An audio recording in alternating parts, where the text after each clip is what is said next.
Well, hello, everybody. Welcome to an unscripted, unanticipated live session, live stream here at the Underneath. I have been trying my darndest to film a response video to Paul Vanderklay's first filter fallacy, the homeroom video of the day. And I'm just going to sort of talk randomly right now for just a couple of minutes to see if anybody is going to show up. Oh my gosh, it looks like I've got 8 people. Welcome, everybody. Feel free to leave a comment in the chat so I know you're there. It always makes me feel a little bit less like I'm just talking to a camera with nobody around, which is a strange feeling as a teacher, because when I get this kind of feedback or lack of feedback, it means I'm kind of dying up here, like a stand-up routine with nobody laughing. But here we go. Thank you, Zach. I really appreciate somebody doing this randomly. Oh, here we got McMo and Teo. Welcome, everybody. All right, so this is fun. All right, this is why I do this crap, right? Okay, so anyway, PVK today did a first filter fallacy video, and I thought it was really well done. And, I wanted to connect this to something that two things that I've been thinking of lately.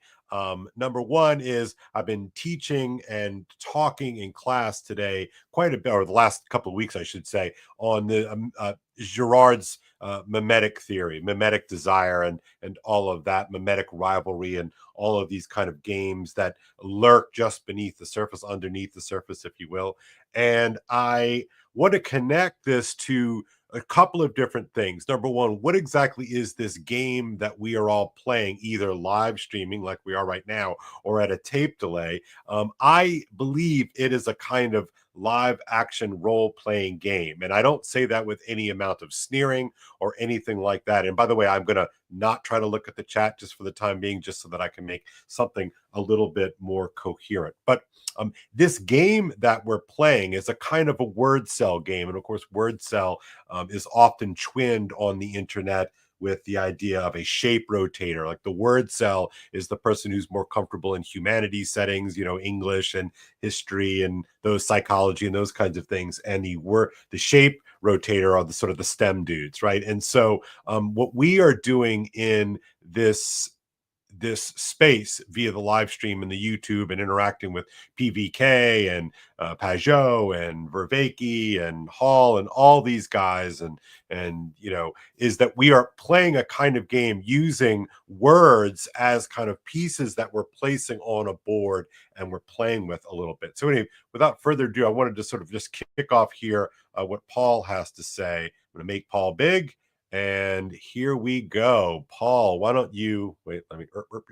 Oh, this is where I do branding, Grim. Here we go. And here we go. Oh, I'm such a bad. Okay, here we go. Hi, this is Paul. One of the things I'm always trying to do is get a language handle on something. And sort of metagelical came out of that. God number one, God number two, all the different things that I've sort of put out that I don't really have a glossary for. But I think AI search engines will probably help as they continue to sort of chew through the transcripts of my videos, maybe at least help find videos that have some of these things in them at some point. So there's upsides to this AI stuff too. Recently, I've sort of been evolving a language about the kinds of biases that are in us. And so I'm going to I don't know if I'll call the video this because the title might change by the end of the video. My videos are that poorly planned out. I start the video with one idea and I end with another idea sometimes, but it's the first filter fallacy and necessity. What do I mean by first filter? Well, in some way,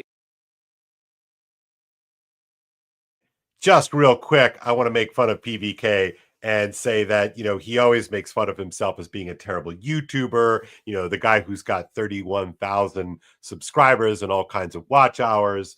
And, all of this interaction. Yeah, he's such a terrible YouTuber. But to his point, he doesn't really plan his videos so much. I like it. He's kind of an out loud thinker. He kind of figures out what he thinks in the talking. I'm not dissimilar. But he goes with the spirit, right? And so I appreciate that YouTuber who kind of is comfortable going with the spirit. So anyway, we're going to go back to Paul. Sorry, I'll shut up and we'll there we go. There we go. And move.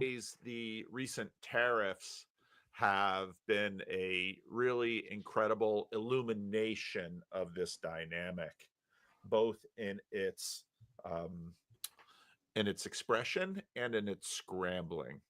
So the first filter is like this. John Vervaeke, when he talks about relevance realization, makes the comment that your biases and your relevance realization are really one of the same thing. That this has to do with combinatorial explosiveness. What do I mean by that? It's going to be a whole bunch of terms in this video. That the world is too big for us to take in. So I don't know if I muted that or not. Sorry about it if the sound was bad, but I will get better at this. I swear. Just give me a second, okay, people? Give me a second. So he's talking about filters and biases, and I want to just insert here that to call it a kind of filter or to call it a bias, I think undersells just how formative it really is, right? And so if you dive into this notion of mimetic desire, you recognize that mimetic desire is something in which you're already always born into, right? We know that the world that we inhabit and we come into is like the story has already been going on, and we're just sort of inserting ourselves into the middle of this. And Luke Burgess, in his book Wanting, talks about these kind of pivotal spaces where we learn our wants, we learn our desires, and they're always already there. In fact, he will say that the family, he says here, I'm reading from his book, families are the place where people first learn how and what to want. So it's not so much a filter. It's more of like it's like a frame of wanting. And I just think it's important to insert in here this idea of mimetic desire playing a role kind of in this space. And so he's already talked about um, you know, uh, he'll talk about God number one and God number two. We'll talk about all these words, and these are filters. But I want you to think of them more like your player character that you're kind of using and working around in, or the piece on the board that you're working with. Okay, we'll go back to BBK here. This is one of the big reasons for Peterson, Peugeot, Vervaeke, everything that we've been talking about in the last number of years. The realization that cognitive scientists and robotics people and AI people, that you can't just slap cameras on top of a computer and have it see.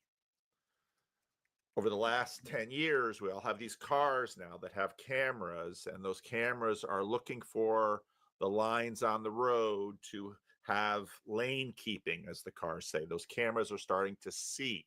What do you have to do in order for those cameras to see? You have to reduce the world down into something, a small enough thing so that it's productive. I wonder if that's really a reduction of the world, so much as it actually affords the world. Like it gives you a world, it gives you a map that you begin to work in. Like there's no other world, right? And this is my concern with the word of filter or frame. It's like that's the world that is kind of coming into being as you make your way through, the first level or the second level, right? And so families are these systems in which we learn, right away that I already have to want something, I already have to hate something, I already have to sort of work through something and work against something. And so, an easy example of this, if you know anybody who's born in the great state of Alabama, you know that you are always already a Crimson Tide or Tiger fan. You're already on Team Alabama or Team Auburn. You don't have a choice in that, right? And that is the world. It's not just the world through which you see, it is the world itself.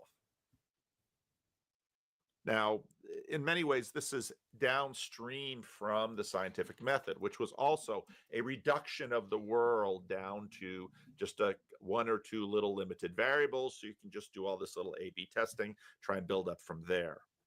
The world is too complex for it. So a good bit of what our brains do is reduce the world. This was a lot of what Jordan Peterson was trying to talk about with Sam Harris in their first conversation on stage in Seattle. And Sam didn't really want to go there. If the world is too big, and a lot of what we do is reduce it down to the sizes and the limitations by which we can productively engage it, that means that we outsource. So we talked about combinatorial explosiveness. Now we're going to talk about collective cognition. What do I mean by collective cognition? We do our thinking, our cognition through other people. We do it together. And we have to do it together because the world is so massive. So we sort of not formally.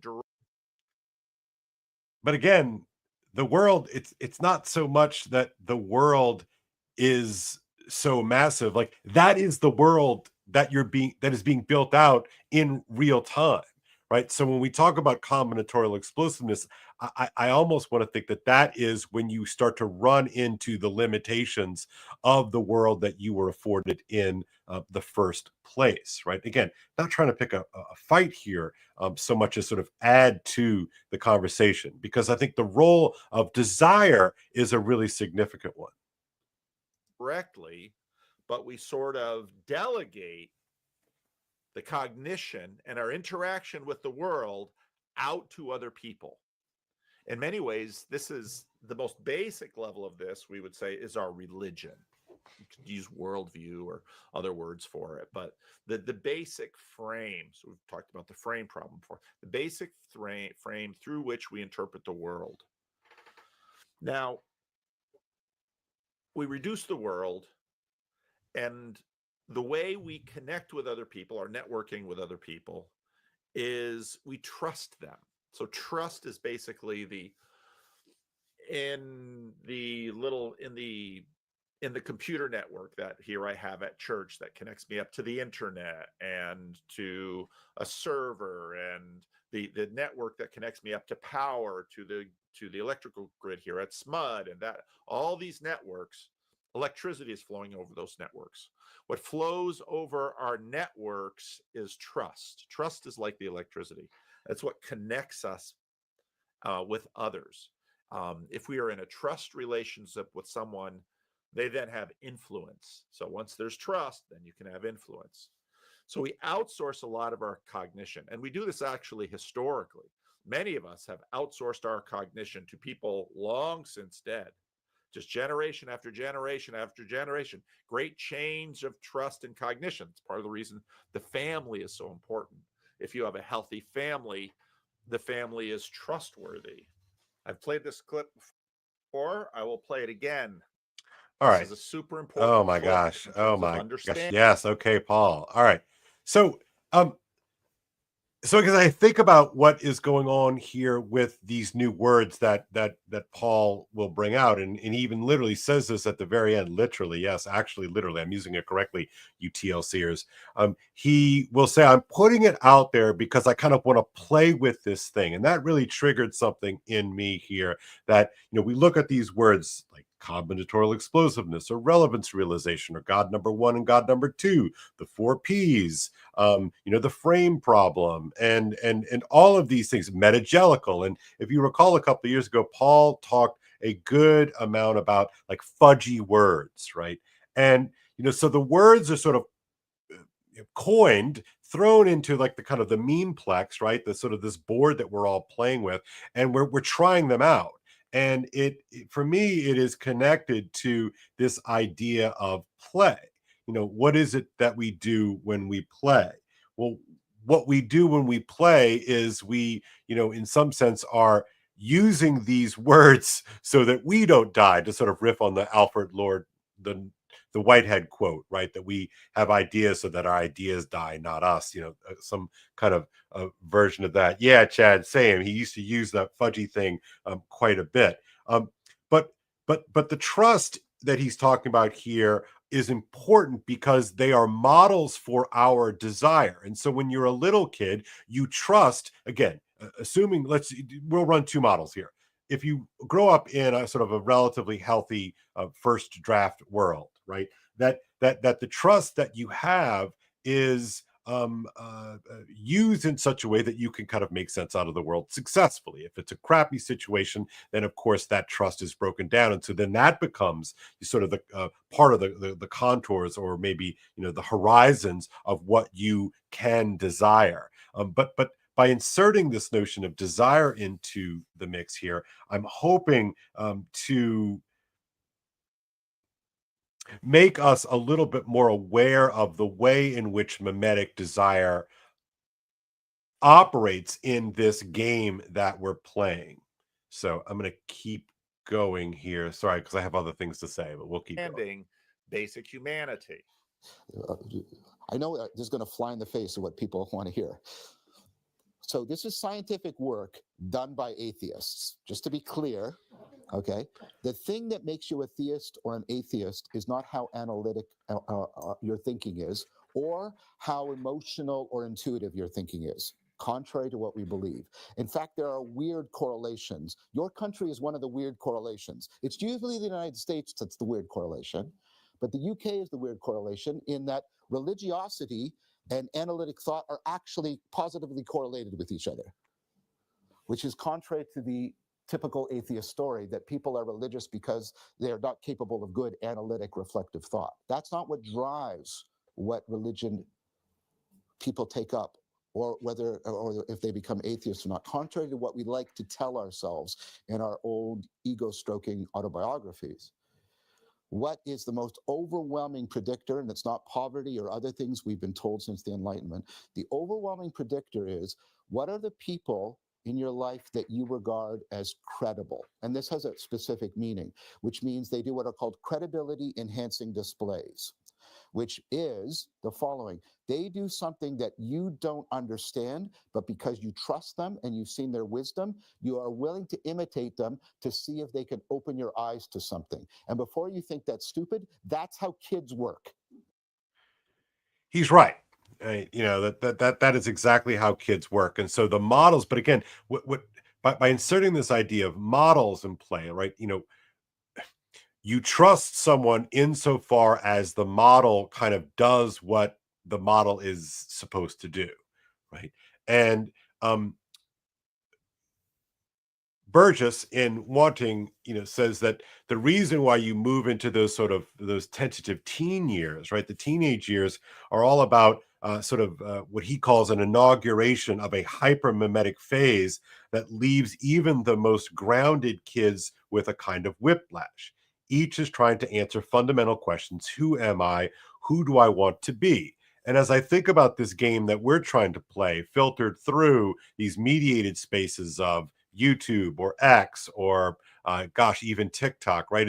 We have found ourselves in this position because our models of desire, those scripts that we have been working through, all of a sudden don't work, right? And if in every estuary group that I've ever participated in, and if you can kind of see this on the Friday live streams and PVK space, most of us have found that the models which we were raised up in, and then maybe even adopted or changed, but whatever, the models that we have been operating in have broken down in some real way. And so we are searching for models and memes and tags and names and titles and words to help us figure out something that is crushing us in some way, right? Because it always goes back to those same existential questions, right? Who am I and what do I want to be? And so, the adults in our lives, and that means whether you're 50, or 5, I mean, adults in terms of those models which we pretend to trust, it's so crucial that those be healthy. And yet so many of us have found ourselves in broken models, crippled religions, i.e., ideologies, in terms of Jordan Peterson. All right. And he says this curious thing, right? So we move through our family spaces and for good and bad, good families and bad families, and then into surrogate families until we find something else. But he says most people tend to be about as mimetic as the people around them. And like, what does it even mean to be? What does it even mean to be around people when I'm around the people in TLC, yet I live in Rhode Island and Grimm lives in Oklahoma, and Chad lives in Wisconsin, and Paul lives in Sacramento, and I don't even know where Luke lives. But you get the idea here that Baxter lives in Arkansas, and et cetera. Matt Krotz is down in one of the Carolinas. I always forget. I mean, but I'm around you guys all the time, and like, what does it mean to be around you all? So anyway, most people tend to be about as mimetic as the people around them. The mimetic behavior of parents tends to be learned and adopted by their children.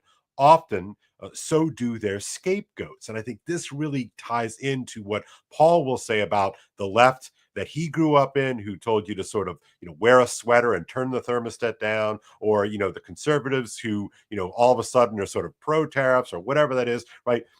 Because the scapegoats are shifting. And in part, the scapegoats are shifting because the mimetic models have broken down. Right? We should be mindful of who our children learn to love and hate. We should be mindful of who we learn to hate. Let's keep going with PVK.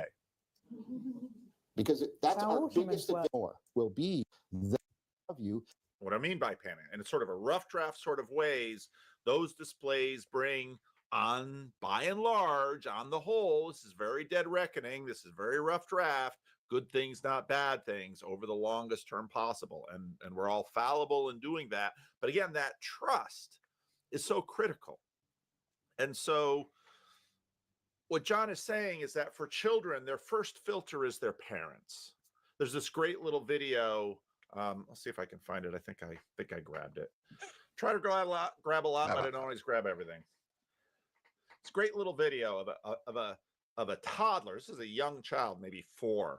So Paul's going to go and talk about this young little kid. He's watching soccer, I believe, with his dad, and his dad is like all excited, and so he gets all excited, and then he can sense that another great thing has happened, but his dad does this instead of this, and the son goes like this, and he looks around, and then he kind of goes like this, right? And so it's a perfect illustration of the sort of the adoption of filters or desire and scapegoats by watching our adults. Now, significantly, though, what happens especially when you hit your teenage years, and you see this, of course, with the high school students that I teach, is that the model that they have grown up in has been exposed in some way, shape, or form, either in a little bit or in a catastrophic large amount, has been exposed as somehow not sufficient.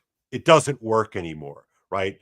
Hating that thing no longer brings out the good, right? Loving that thing no longer brings out the good. And so you go about looking for other models. And so where do you get the models? Well, one of the ways, of course, that you go is into the imagination, right? And, the imagination is the place, where we store our metaphors, right? And he will say, Luke, I'm just quoting Luke again, because I think I'm trying to put Luke and PVK in conversation here. When it comes to our desires, we usually behave as if we were blind. We look to other people who we think can see better than we can, right? Mentors, right? Our models, in order to learn what is worth looking at and pursuing. Each of us has a universe of desire that is only as big as our imagination. So curiously, right, and this I think plays into what Grimm has long talked about in terms of set, right? That set then becomes the setter, but set establishes sort of a world in which we can learn what to like and dislike.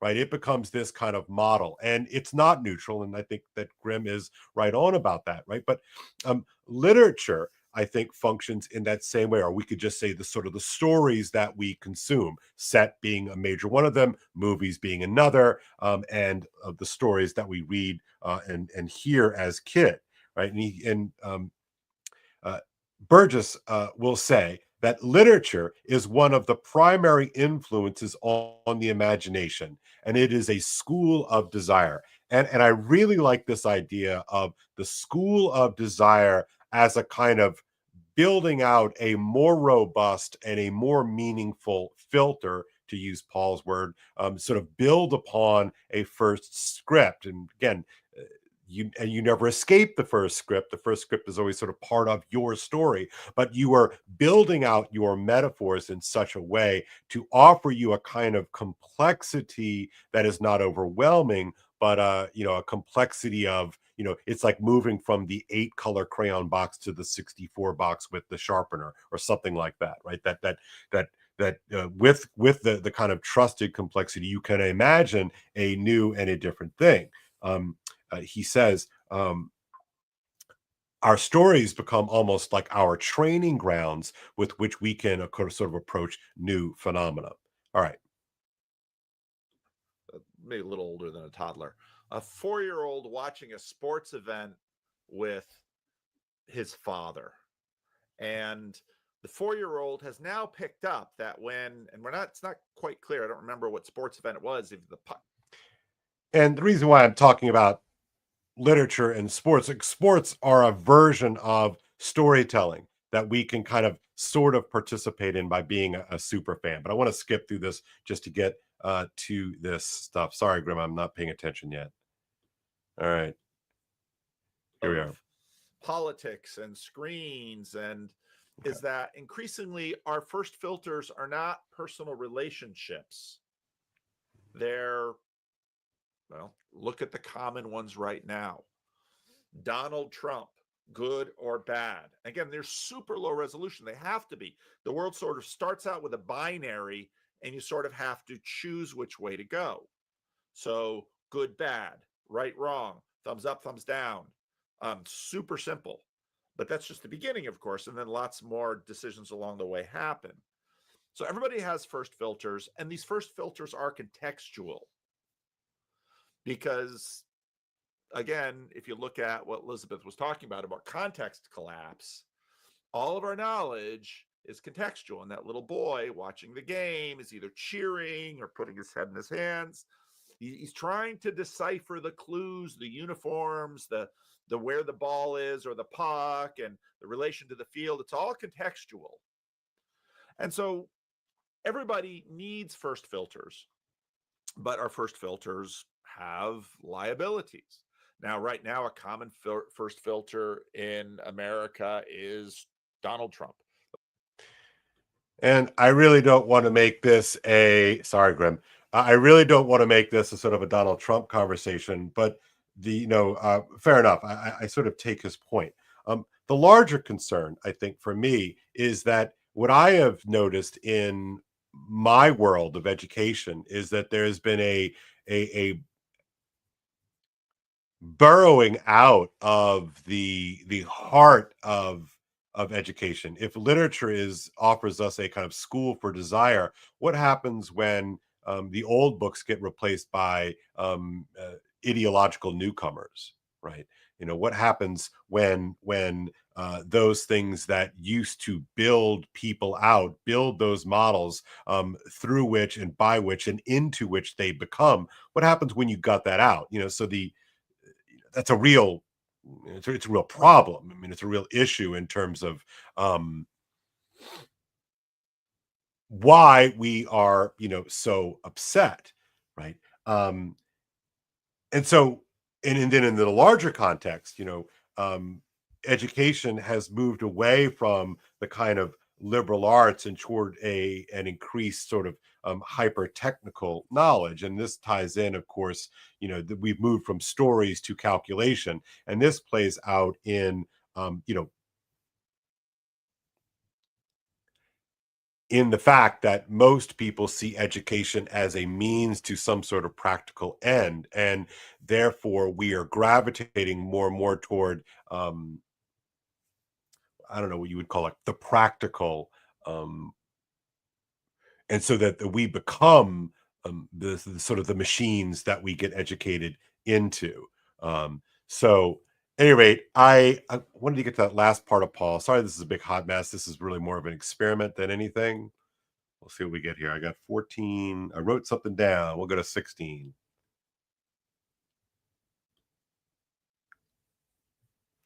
Appear to talk about free trade, but of course, and so all of this stuff has just been scrambled. But to me, it just illuminates the first filter problem that we all have. And it's a problem and it's a necessity. It's both of them, because you need a first filter. But we're living in an age when so many of our first filters are being scrambled, and that people find really disturbing. because they don't know what to do. And so then they sort of go out and they have a transformation and they have a new first filter. So maybe they got red pilled or they got changed in some other way. And well, now they've got a new first filter. Now they used to be an atheist and now they're a Christian, or they're this kind of Christian, or they're that kind of Christian. So I have a new first filter and then the other filters down the road. And so I think it's actually a good thing to think. So can you have a new first filter?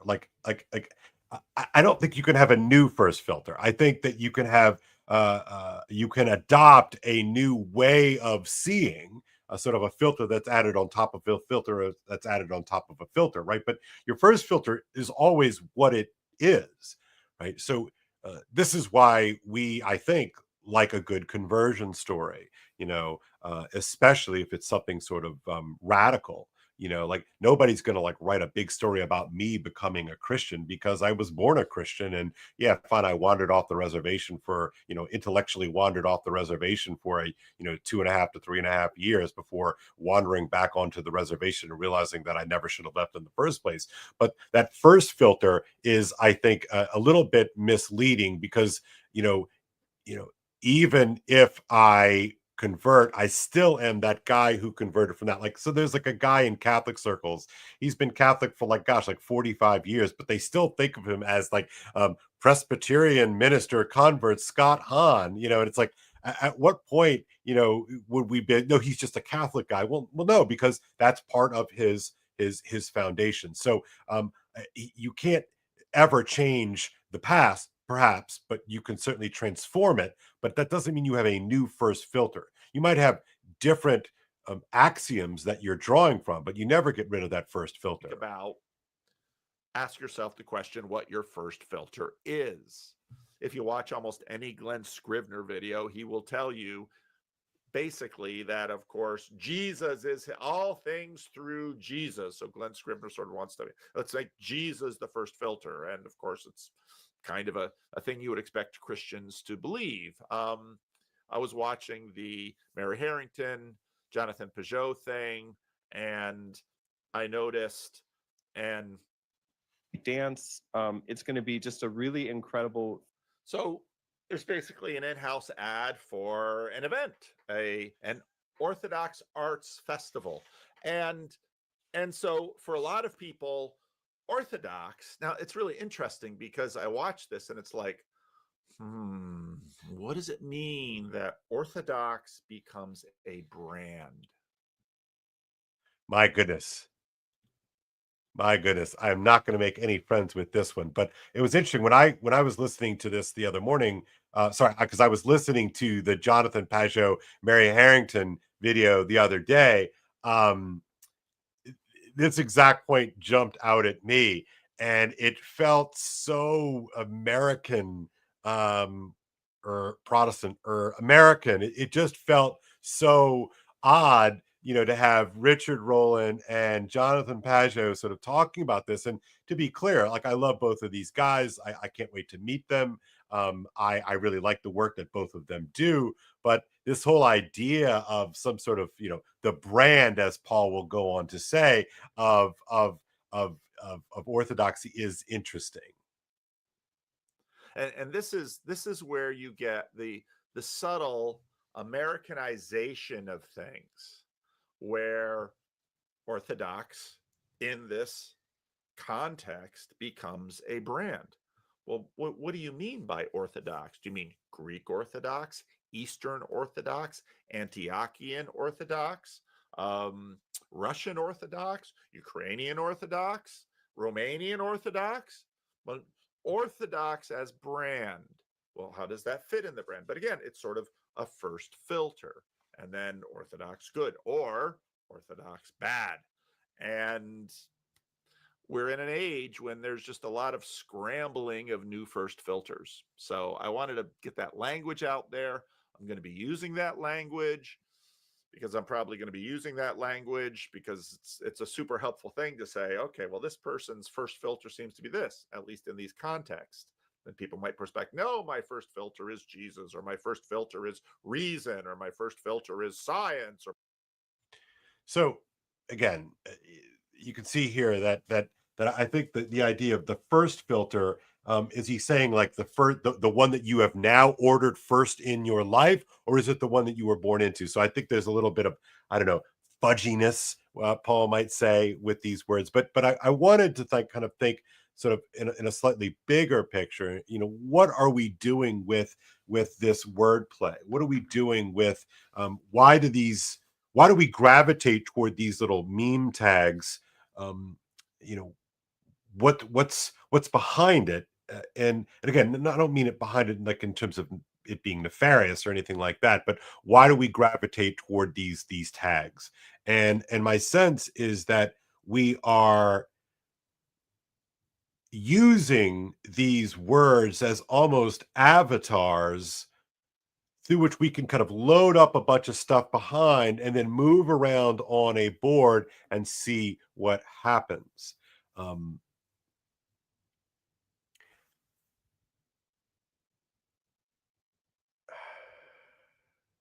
and it seems that we are way more comfortable doing this, finding each other in these spaces, these virtual spaces, to have these kind of games that we play, for a variety of different reasons. So it seems to be the coin of the realm. It seems to be the thing that we are most comfortable playing with, um, in this attempt to make sense. So I don't know. That's all I want to do with that today. Unless you guys have questions. Anybody have a question in the chat? I'd love to respond to a question in the chat. Hopefully one that's not too trolly. I'm not feeling like dealing with trolleys today. Y'all got anything? Zach, Chad, Luigi, Matt. I'm sure Grim is gone by now. All right. Well, I don't know if I like this better than a live stream or not. Yeah, Grim, I see you. I see you from X right now.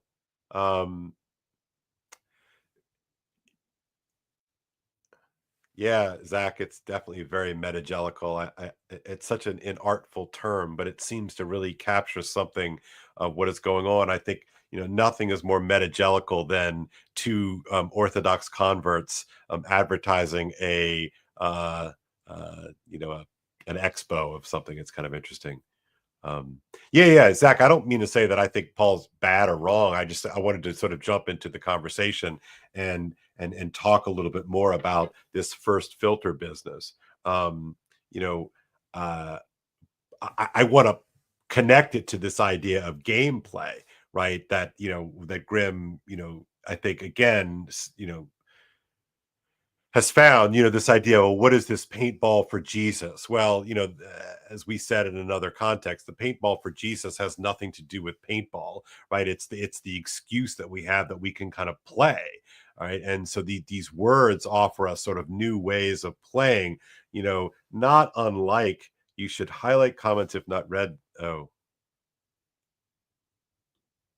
all right, I'll start with you, Chad. My overall conclusion is that this is a good start. I like the idea of having this idea of a first filter. I want to insert language into the conversation. I find that Gerard is interestingly missing in our TLC conversations. I read just taught another book on mimetic desire, and I'm always thinking, my gosh, why is that not part of this larger conversation?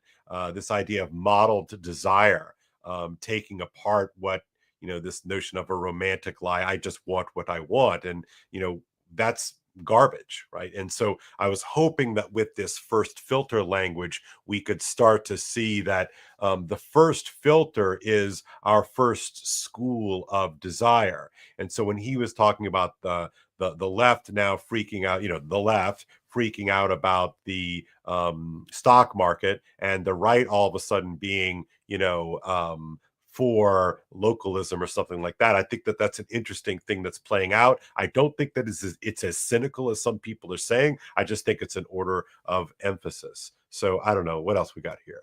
Hi, Skank. No, I can't, Skank. Sorry. We need to do Moby Dick at some point, Skank. Question by Clint D. Let's see. Question. Pull in the paradigm of wisdom. How does that form and reform the first filter as you go along the way? Yeah, so wisdom, something that I prattle on quite a bit. Wisdom, I like to tie it to what Louise Perry has said about tradition. Tradition are just experiments that have worked, and I think wisdom is similar, or it's almost synonymous for me. So wisdom are just sort of life experiments that have worked. Now, the tricky part, of course, is that wisdom is not a script. Wisdom is not an algorithm. Wisdom is not a step-by-step process. Wisdom is a kind of mode of being. It's a kind of a stance, a kind of way in which you orient yourself to the world. And what I find helpful about TLC is that it allows a space for wisdom to re-enter the chat, so to speak, right, as the kids might say, right, that for too long our technological framework, our quantitative framework, our left hemisphere framework has prized innovation, has prized advances. And what happens when you prize those things is that you do not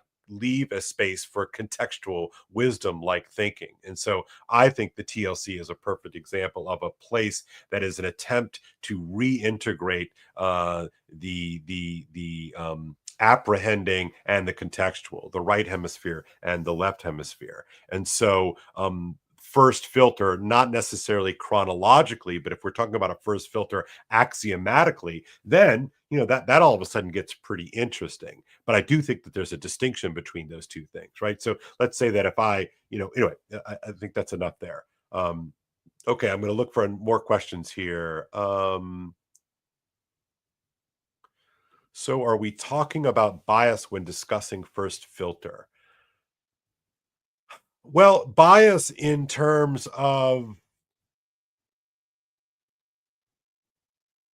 I don't like the word bias because it presupposes a kind of wrongheadedness, and so maybe that's my own ears hearing that word. It kind of clangs against me, um, but there's a sort of a slant, right, to things. And whenever when you cut on the bias, you sort of cutting on a slant. And I think that's funny because we talk about like that news report was slanted, or something like that. And I think we should always be on the lookout for the slanted nature of our speaking, but also the slanted nature of our apprehending. What are we missing? And I think part of the wisdom, like if you can kind of mod out your thinking to include a kind of wisdom breather, or like a wisdom space holder, then I think you're more inclined to actually question your bias. Now, that can be a little bit exhausting if you're every day constantly sort of checking against the bias. And I think that leads to a certain amount of timidity. And I think at some point you have to be kind of bold. But I think it is important that you have a kind of built-in epistemic humility that will allow you to ask yourself that necessary question, like, hey, like, could I be wrong? I love that old clip, that Mitchell and Webb look, and the two German World War II German soldiers are talking to one another, and of course the guy says, we've got skulls on our uniforms, right? And he says, and then of course he asks a deadpan, are we the baddies? And if you don't have that frame if you don't have that voice in your frame, in your filter, I would call that again a kind of wisdom mod. Like, you always have to be able to ask that question, like, am I a baddie? Right? Am I actually playing the villain? Only I can't see that I'm a villain. And I think, look, that is absolutely a problem. I think that's a real thing that all of us have to kind of guard against. Okay, so question. Okay. Oh man, I haven't even read it, but I'm gonna throw it up here. I'm gonna read it as is, from the general himself. Desire is a bit foreign. Is it like a manifold of chakra priorities? Survival, self, social, love, communication, indigo. Well, that's interesting. Grim, if you could, I'm not sure I understand why it's foreign. In the Girardian framework, I think he would posit that we are always already desiring creatures. that desiring and consciousness are kind of one and the same. Now you could kind of get into a kind of post desire, draining out of desire, a sort of Zen type mode of being, I suppose, modality.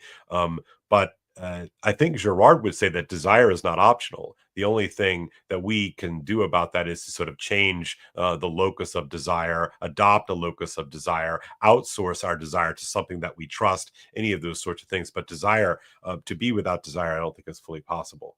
All right, Chris Young, see if you're still around. Can we have a mimetic contagion of, ooh, that's a good one. Okay, Chris Young, can we have a mimetic contagion of wisdom with the right relational conditions? Well, that's a good question, Chris. Mimetic contagion is sort of like when you're caught up in a kind of a craze, right?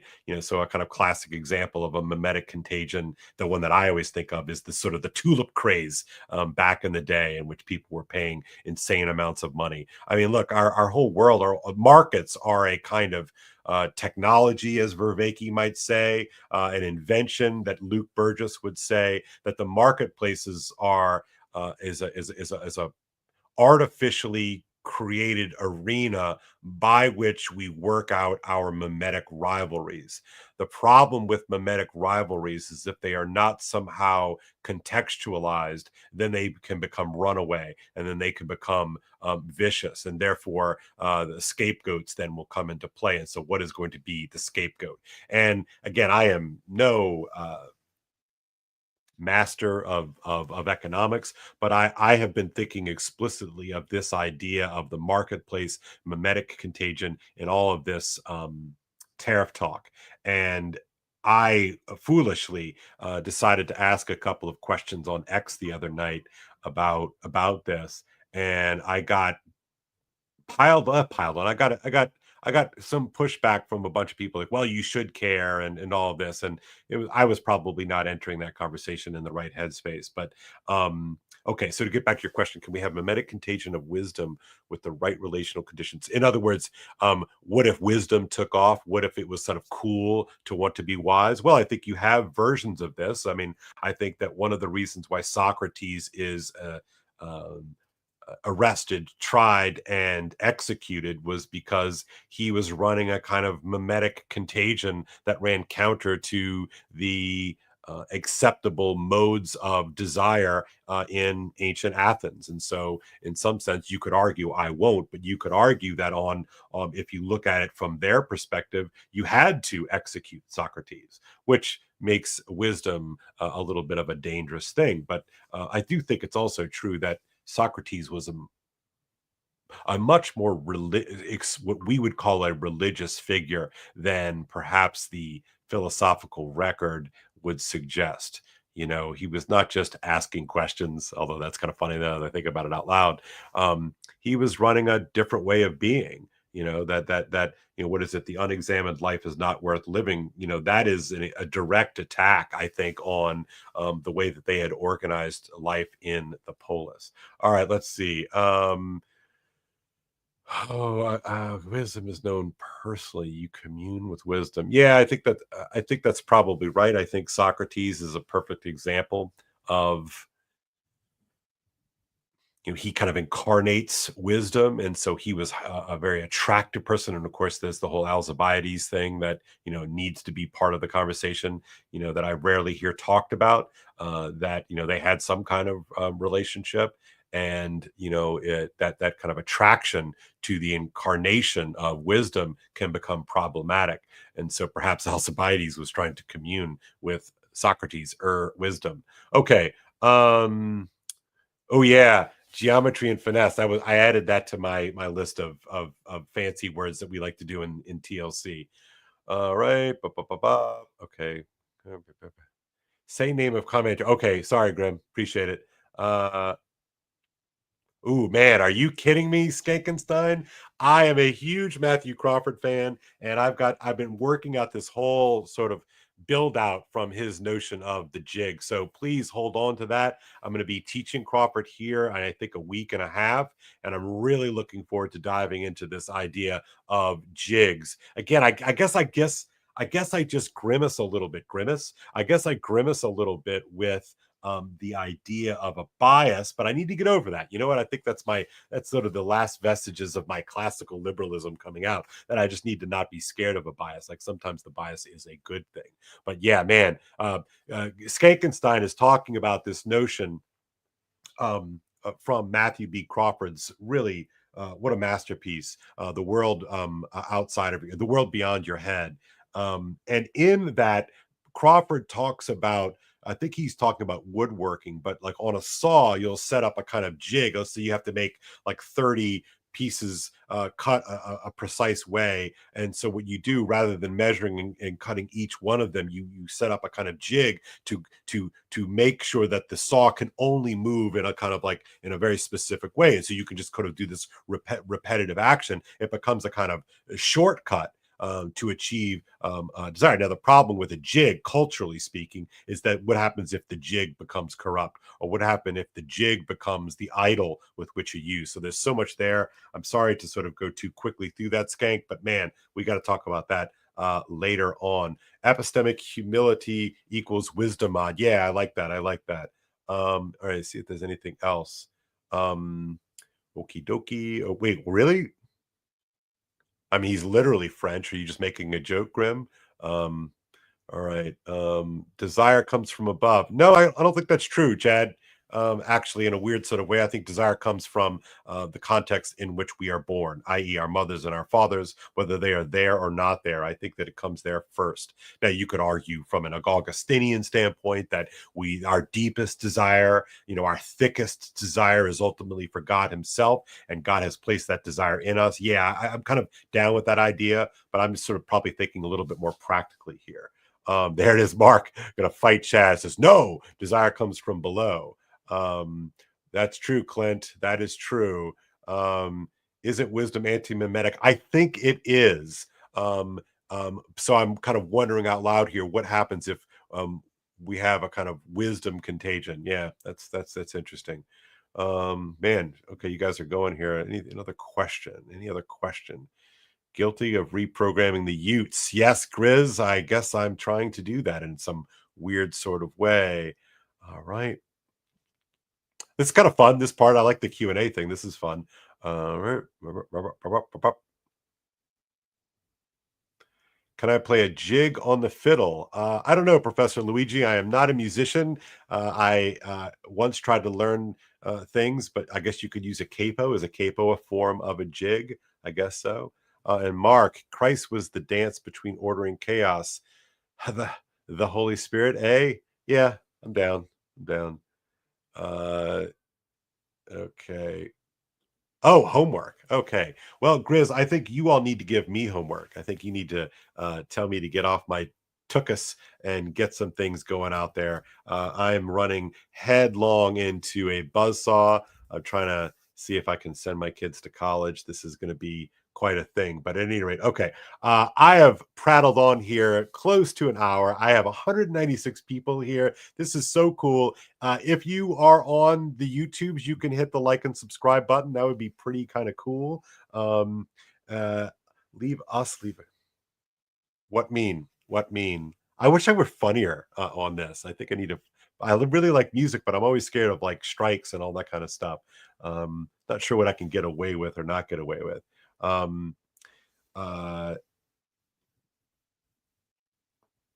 Yeah, I'm nervous about that, Grim. I'll be honest with you, because I feel like I'm already doing that on Substack, and I need to write more on the Substack. And I already have generous people who are already doing that. I don't want to like double dip in YouTube. I feel a little bit gross about that. But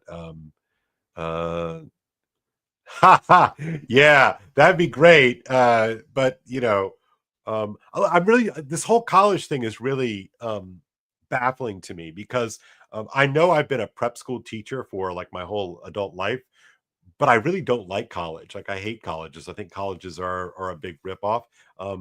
But it's easy for me to talk a big game on Twitter when my kids are 10 or 9 or 6 or 3. But all of a sudden, when your child is 18 and they have to sort of go out into the world and make something out of their life, it's like, shouldn't I help them with this whole college thing?